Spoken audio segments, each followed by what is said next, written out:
Hello बच्चों, let's read this question. If the coefficients of x raise to power 7 in ax square plus 1 upon 2 bx raise to power 11 and x raise to power minus 7 in ax minus 1 upon 3 bx square raise to power 11 are equal, then तो यहाँ पे देखो हमें क्या बताया है कि ये जो है ax square plus 1 upon 2 bx raise to power 11, इसमें तो x रेज टू पावर 7 का कोफिशिएंट और ax minus 1 upon 3 bx square raise to power 11, इसके अंदर x raise to power minus 7 का जो कोफिशिएंट है वो दोनों इक्वल है. तो हमें यहाँ पे जो रिक्वायर्ड ऑप्शन है वो सिलेक्ट करना है. स्टार्ट कर लेते हैं की कॉन्सेप्ट से.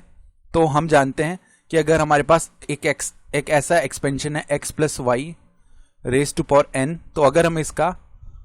टी आर प्लस वन यानी कि आर प्लस वन टर्म लिखना चाह रहे हैं तो वो क्या होता है हमारे पास एन सी आर मल्टीप्लाई में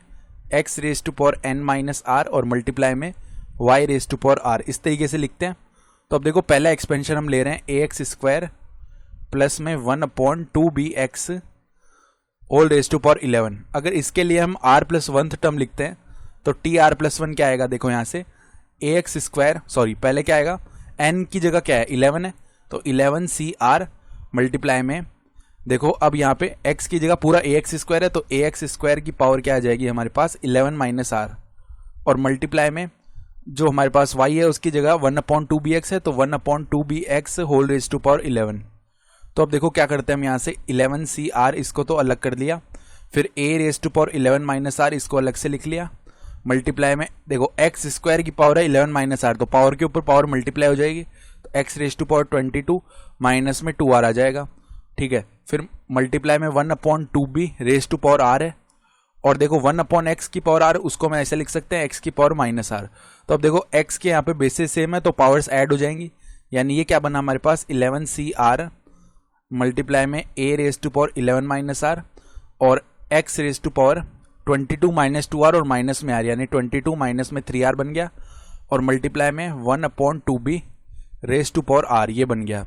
तो ये तो टी आर प्लस वन का वैल्यू आया. हमें क्या बताया कि x रेज टू पावर 7 का जो कॉफिशिएंट है, ठीक है, वो निकालना है हमें. तो यानी कि यहाँ पे x की जो पावर हो 7 हो जानी चाहिए. तो देखो फॉर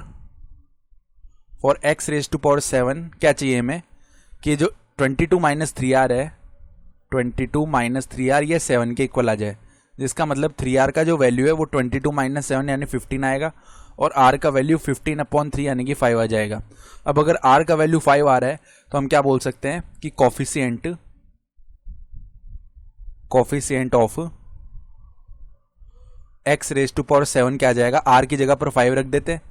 तो 11c5 फिर मल्टीप्लाई में देखो a raise to power 11 minus 5 यानी कि a रेज टू पावर 6 हो जाएगा. फिर देखो क्या है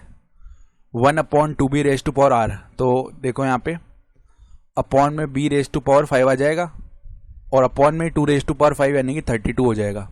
तो ये आ गया. अब इसी तरीके से दूसरा एक्सपेंशन क्या था a x minus 1 upon 3 b x square और होल रेज टू पावर कितना था, यहाँ पे पावर था 11. तो अगर हम यहाँ से अब r प्लस वन टर्म लिख रहे हैं टी आर प्लस वन क्या आ जाएगा,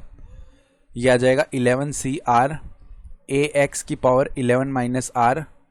मल्टीप्लाई में अब यहाँ पे माइनस का आएगा ना, minus 1 upon 3 b x square whole raise to power r. तो अब यहाँ पे भी x का टर्म अलग करते हैं तो 11 सी आर आ गया, a raise to power 11 minus r आ गया, मल्टीप्लाई में x raise to power 11 minus r आ गया. ठीक है, और अब देखो माइनस 1 अपॉन 3 बी इसकी पावर आर आ गई और ऊपर x raise to power minus 2 r आ गया. अब बेसिस सेम है तो पावर्स ऐड होंगी तो 11 सी आर मल्टीप्लाई में a raise to power 11 minus r multiply में माइनस 1 अपॉन 3 बी और इसकी पावर है r मल्टीप्लाई में x raise to power 11 minus r और माइनस में 2 आर यानी 11 माइनस 3 आर हो जाएगा. अब हमें यहाँ पे क्या चाहिए x raise to power minus 7, तो देखो for x raise to power minus 7 जरूरी क्या है कि 11 माइनस 3 आर का वैल्यू माइनस 7 के इक्वल है, यानी 3 आर का वैल्यू क्या आ जाएगा 11 प्लस 7 जो कि 18 होता है. तो r का वैल्यू यहाँ से 6 आ गया. तो अब यहाँ पे r इज इक्वल टू 6 रख देंगे. तो देखो coefficient of x raise to power minus 7 क्या बनने वाला है यहाँ से 11c6 a raise to power 11 माइनस 6 यानी कि 5 और यहाँ पे देखो -1 की पावर 6 लग जाएगी, होल अपॉन 3 की पावर 6 और b की पावर 6। तो 3 की पावर 6 कितना होता है, देखो 3 की पावर 6 यानी यहाँ पे देखो 3 रेज टू पावर 4 कितना होता है, ये तो हम जानते हैं होता है 81। अब 81 को 9 से मल्टीप्लाई करना है, तो यहाँ पे देखो कितना बन जाएगा 729, ये हो जाएगा 3 की पावर 6 729 और b रेज टू पावर 6 ये आ गया। तो फर्दर इसको ऐसे लिख सकते हैं 11c6 a raise to power 5 -1 की पावर 6 1 ही होता है, ठीक है, upon 729 b raise to power 6। अब ये दोनों इक्वल हैं क्वेश्चन के अकॉर्डिंग, तो दोनों कोफिशिएंट्स को इक्वल रख देते हैं। तो देखो अकॉर्डिंग टू क्वेश्चन क्या आएगा, 11c5 a raise to power 6 upon 32 b raise to power 5, ये किसके इक्वल है 11c6 a raise to power 5 upon 729 b raise to power 6। तो यहां से देखो हम जानते हैं एक प्रॉपर्टी कि अगर ऐसा लिखा हुआ है NCR, इसको हम ऐसे लिख सकते हैं n factorial upon r factorial multiply में n माइनस r का फैक्टोरियल। तो यही हम यहाँ पे यूज करेंगे, 11 फैक्टोरियल अपॉन में 11 माइनस 5 होता है 6 फैक्टोरियल मल्टीप्लाई में 5 factorial a raise to power 6 as it is है, और अपॉन में कितना है 32 b raise to power 5 is equal to देखो यहाँ पे 11 फैक्टोरियल अपॉन 6 फैक्टोरियल मल्टीप्लाई में 5 फैक्टोरियल आ जाएगा, मल्टीप्लाई में a raise to power 5 upon 729 b raise to power 6। तो देखो यहाँ पे ये कंप्लीट टर्म्स डिवाइड हो गए, a raise to power 5 divide कर देगा a रेज टू पावर 6 को a times, b raise to power 5 divide करेगा b रेज टू पावर 6 को b टाइम्स। तो यहाँ से ab का जो वैल्यू है, या हम क्या बोल सकते हैं 729 ab का जो वैल्यू है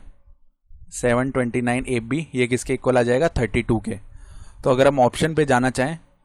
तो देखो 729 ab 32 के इक्वल आ रहा है, तो ऑप्शन बी सही हो गया। I hope you understood this explanation, best of luck.